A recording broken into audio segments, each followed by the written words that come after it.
2014 के पहले का भारत, याद करिए 2014 के पहले का भारत और आज 2024 में जहां हम खड़े हैं, जमीन और आसमान का अंतर आपको नजर आएगा। 2014 के पहले के भारत में अविश्वास का वातावरण था, दुनिया के अंदर पहचान का संकट था, दुनिया हमें सम्मान की निगाहों से नहीं देख रही थी। लेकिन आज जब 2024 में हम लोग हैं, आज बहनों और भाइयों, पहचान का संकट नहीं बल्कि पूरी दुनिया सम्मान की दृष्टि से भारत को देखती है। मोदी जी दुनिया के अंदर जहां कहीं भी जाते हैं, पूरी दुनिया पलक पावड़े बिछा करके पूरा देश उनके स्वागत के लिए उमड़ता हुआ दिखाई देता है। ये सम्मान 140 करोड़ भारतीयों का सम्मान होता है। आज दुनिया के अंदर भारत के पासपोर्ट का सम्मान बढ़ा है। हर व्यक्ति, लोगों से कोई विदेशी पूछता है आप कहां से आए हैं? भारत से। अच्छा, मोदी के इंडिया से, मोदी के भारत से, यह प्रश्न वह जरूर बोलता है। बहनों और भाइयों, हमारा यह सौभाग्य है कि मोदी जी के नेतृत्व में हमने इस नए भारत का दर्शन कर रहे हैं। दुनिया में सम्मान बढ़ा है, देश की सीमाएं सुरक्षित हुई हैं। याद करिए, पहले घुसपैठ होती थी, आतंकी वारदातें होती थी।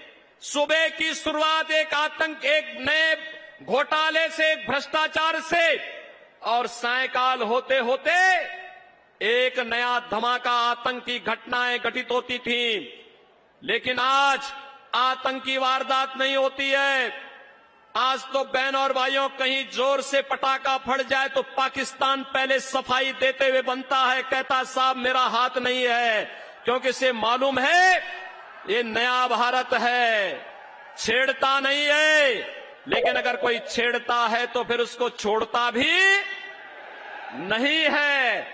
और इसीलिए एक तरफ सुरक्षित भारत, आतंकवाद से मुक्त भारत, वही दो लड़कों की जोड़ी, फिर अनर्थकारी जोड़ी आ गई है। बहनों और भाइयों, ये समाजवादी पार्टी और कांग्रेस ने जब भी गठबंधन किया है, अनर्थ हुआ है। याद करिए, जब प्रदेश में समाजवादी पार्टी की सरकार थी और केंद्र में कांग्रेस की सरकार थी, तभी अयोध्या में राम जन्मभूमि पर आतंकी हमला हुआ था, काशी में संकट मोचन मंदिर पर हमला हुआ था, और तभी लखनऊ, वाराणसी और अयोध्या की कचहरियों पर भी हमला हुआ था। और जब समाजवादी पार्टी की सरकार फिर से प्रदेश में बनी थी और केंद्र में कांग्रेस की सरकार थी, तो समाजवादी पार्टी ने जो राम भक्तों पर गोली चलाती है, यह सरकार उस समय मुकदमों, आतंकवादियों के मुकदमों को भी वापस लेती है। लेकिन आज मोदी जी के नेतृत्व में भारत आतंकवाद और नक्सलवाद से मुक्त हुआ, और विकास की योजनाओं की तो कहने ही क्या है। आज हाईवे 4 लेन, 6 लेन, 12 लेन के हाईवे बन रहे हैं। गाजीपुर से पहले लखनऊ जाने के लिए हम लोगों को 8 घंटे लगते थे। आज बहनों और भाइयों, गाजीपुर से 3.5 घंटे में आप लखनऊ की दूरी पूर्वांचल एक्सप्रेसवे के माध्यम से पूरी कर सकते हैं। विकास का यह कार्य, रेलवे के नए नए मॉडल, वंदे भारत, अमृत भारत और नमो भारत के रूप में अब मीटर गेज की स्पीड से नहीं, अब छुक छुक की स्पीड से नहीं, अब बुलेट की स्पीड से बढ़ते हुए भारत की नई कहानी को कह रहा है। बहनों और भाइयों, AIIMS, IIT, IIM, NIT, triple IT, world class university का एक सौगात, और 1 डिस्ट्रिक्ट 1 मेडिकल कॉलेज में आपके गाजीपुर में कोई कल्पना करता था मेडिकल कॉलेज होगा? आज तो गाजीपुर का अपना मेडिकल कॉलेज है। हम सबको गौरव की अनुभूति आज इस पर करनी चाहिए। बहनों और भाइयों, यही गंगा मैया बगल से बह रही है। प्रधानमंत्री मोदी जी जब काशी से चुनाव लड़ने के लिए आए, तो उस समय मोदी जी ने कहा था, मैं आया नहीं हूं, ना मुझे किसी ने बुलाया है, मुझे तो मां गंगा ने यहां पर सेवा का एक अवसर दिया है और अविरलता और गंगा, आज आप देखेंगे गंगा की अविरलता और निर्मलता हम सबके लिए एक मानक बना हुआ है। बहनों और भाइयों, एक तरफ यह कार्य और दूसरी तरफ गरीबों के लिए जो योजनाएं आज देश के अंदर लागू हुई हैं, उत्तर प्रदेश सर्वाधिक लाभ लेने वाला राज्य है, क्योंकि आदरणीय प्रधानमंत्री जी के मार्गदर्शन और नेतृत्व में ये हमारा सौभाग्य है कि मोदी जी उत्तर प्रदेश से हमारा प्रतिनिधित्व करते, देश का प्रतिनिधित्व करते हैं। उत्तर प्रदेश के काशी से सांसद हैं, चाहे वह राशन की फ्री स्कीम, याद करिए भारत के अंदर 80 करोड़ लोग फ्री में राशन की सुविधा का लाभ प्राप्त कर रहे हैं और पाकिस्तान में 23 करोड़ की आबादी भूखों मर रही है। जितनी पाकिस्तान की आबादी है उससे बड़ी आबादी पिछले 10 वर्ष में भारत के अंदर गरीबी रेखा के उबर करके खुशहाल जीवन जी रही है। ये एक नई प्रगति का माप है। आज प्रधानमंत्री मोदी जी ने देश के अंदर, चाहे वह आयुष्मान भारत की योजना के माध्यम से हर गरीब को, लगभग 60 करोड़ गरीबों को प्रतिवर्ष 5 लाख रुपए का आयुष्मान कार्ड की सुविधा दी है। और मोदी जी की घोषणा है, मोदी जी की गारंटी है कि 4 जून को जब फिर एक बार मोदी सरकार बनेगी तो 70 वर्ष से ऊपर के हर एक व्यक्ति को प्रतिवर्ष 5 लाख रुपए आयुष्मान भारत कार्ड की सुविधा से आच्छादित किया जाएगा। उसे सुविधा फ्री में उपलब्ध होगी। बहनों और भाइयों, किसानों को किसान सम्मान निधि, हर गरीब के घर में शौचालय या फिर उज्ज्वला योजना का कनेक्शन, 10 करोड़ लोगों को उज्ज्वला योजना का कनेक्शन भी मिला है। और उत्तर प्रदेश में तो होली और दीपावली को एक एक भरा हुआ सिलेंडर भी इन परिवारों को उपलब्ध हो रहा है। बहनों और भाइयों, 10 वर्ष में 4 करोड़ से अधिक लोगों को, गरीबों को मकान मिला है। तो मोदी जी की गारंटी है कि अगले 5 वर्ष में बाकी बचे हुए गरीब जिसके पास अपना मकान नहीं, उनको छित से ढकने के लिए एक एक आवास भी पीएम आवास योजना के अंतर्गत देंगे। सम्मान भी, सुरक्षा भी, विकास भी और गरीब कल्याण भी। और बहनों और भाइयों, विरासत का सम्मान भी। अयोध्या में रामलला का भव्य मंदिर, 500 वर्षों के बाद अयोध्या में रामलला फिर से विराजमान हुए हैं। क्या ये काम समाजवादी पार्टी के लोग कर पाते? क्या ये काम कांग्रेस के लोग कर पाते? क्या ये लोग बीएसपी के लोग कर पाते? बहनों और भाइयों, जो दुनिया के लिए, देश के अन्य दलों के लिए असंभव था, मोदी जी ने उसको मुमकिन करके, जो पिछली बार नारा लगाता कि मोदी है तो मुमकिन है, अयोध्या में 500 वर्षों के बाद रामलला फिर से विराजमान हो गए हैं। बहनों और भाइयों, एक तरफ विरासत और विकास की यात्रा, आत्मनिर्भर और विकसित भारत के लिए फिर एक बार 400 पार के लक्ष्य के साथ समर्थन मांगने के लिए मोदी जी आपके पास आए हैं।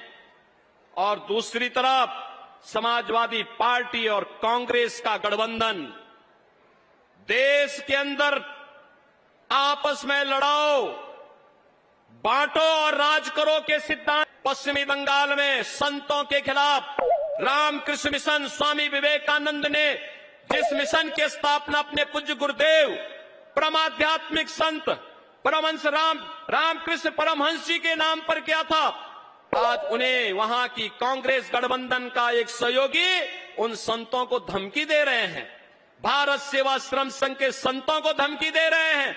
ऐसे लगता है जैसे रावण राज हो गया हो, फिर से ये धमकी देंगे, संतों को जीना हराम कर देंगे।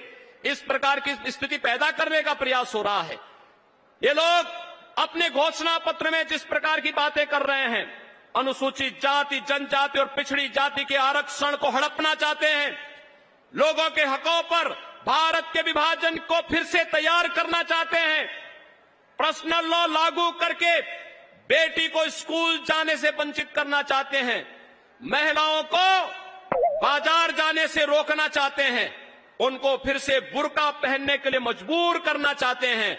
क्या भारत बाबा साहब भीमराव अंबेडकर के संविधान से चलेगा? बहनों और भाइयों, प्रधानमंत्री मोदी जी की गारंटी है, भारत बाबा साहब भीमराव अंबेडकर के बनाए हुए संविधान से ही चलेगा। भारत में कोई सरिया कानून लागू नहीं होगा, पर्सनल कानून लागू नहीं होगा। उस मूल्यों के लिए, बाबा साहब भीमराव अंबेडकर के सिद्धांतों के लिए ही मोदी जी ने पंच तीर्थ की स्थापना की। बाबा साहब भीमराव अंबेडकर से जुड़े हुए पंच तीर्थों की स्थापना के कार्यक्रम को आगे बढ़ाया और आज इसी का परिणाम है कि भारत, इतनी सारी योजनाएं मोदी जी के नेतृत्व में मिली, लेकिन किसी का चेहरा नहीं देखा गया, किसी की जाति नहीं पूछी गई, किसी का मत और मजहब नहीं पूछा गया। योजना का लाभ सबका साथ और सबके विकास के भाव के साथ पूरे समाज को दिया गया। लेकिन सपा और कांग्रेस के समय में चेहरा देख करके योजनाएं दी जाती थी, वर्ग विशेष के तुष्टीकरण के लिए योजनाएं बनती थी, बेटी और व्यापारी सुरक्षित नहीं थी। और गाजीपुर तो इसका जीता जागता उदाहरण था। बहनों और भाइयों, गाजीपुर हो या आजमगढ़, मऊ हो या फिर आसपास के जनपद, ये सब भय और आतंक के साये में जीते थे। लेकिन आज आपका आशीर्वाद भारतीय जनता पार्टी के साथ मिला तो बहनों और भाइयों, अगर अयोध्या में रामलला विराजमान हुए हैं तो बड़े बड़े माफियाओं का राम नाम सत्य है भी हुआ है। और इसीलिए हम लोग आए हैं आपसे कहने के लिए, बेटी और व्यापारी की सुरक्षा हो या फिर समाज को एक संतुलित विकास के मार्ग पर आगे बढ़ा करके आत्मनिर्भर और विकसित भारत की इस परिकल्पना को साकार करने के लिए पूरे देश का जो नारा है, पूरे देश का जो स्वर है, वह हमें फिर से एक बार जो नारा है कि अब की बार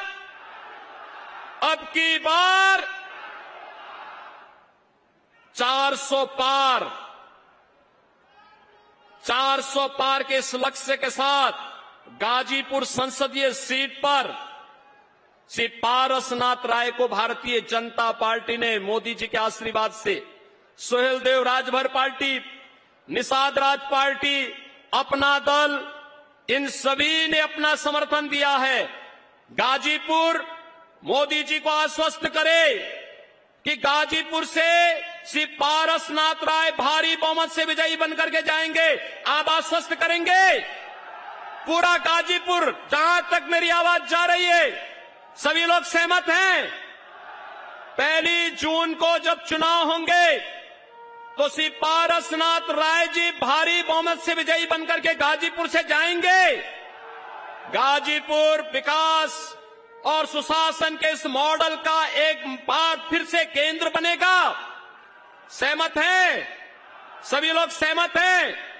मैं आप सबकी ओर से आदरणीय प्रधानमंत्री जी का एक बार फिर से हृदय से स्वागत करता हूं, अभिनंदन करता हूं और आप सबसे कहता हूं, जय श्री राम, जय जय श्री राम।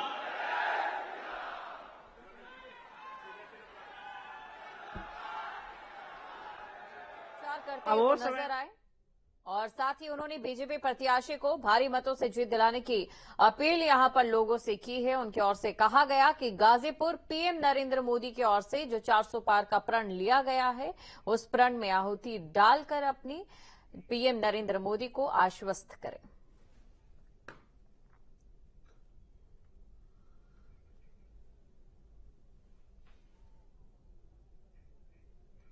चलिए वक्त फिलहाल एक छोटे से ब्रेक का, बने रही न्यूज स्टेट के साथ।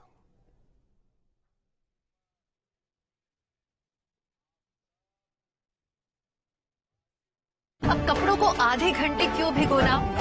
नया घड़ी करे जिद्दी से जिद्दी दाग, जल्दी से जल्दी साफ। Aim right, achieve big. At KR Mangalam University, we provide you the platform to turn your dreams into reality. Give wings to your aspirations with KR Mangalam University. Kamakya और महाहर धाम को प्रणाम करता हूं। बनारस वालों के लिए तो गाजीपुर आना ऐसा ही है जैसे बगल के मोहल्ले में आ गए। बनारस वाले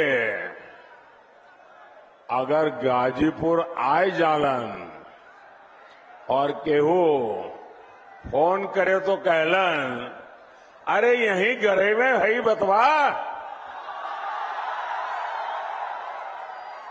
इसलिए मैं भी गाजीपुर प्रचार करने नहीं आया हूं, अपनी माताओं बहनों का और आप सबका आशीर्वाद लेने आया हूं। और ये जनसमूह, ये जोश पूरे यूपी के साथ और गाजीपुर जरा ताकत से कह रहा है, फिर एक बार साथियों, हमारे गाजीपुर का सामर्थ्य क्या है, ये इतिहासकारों से ज्यादा देश की सीमाओं को पता है। ये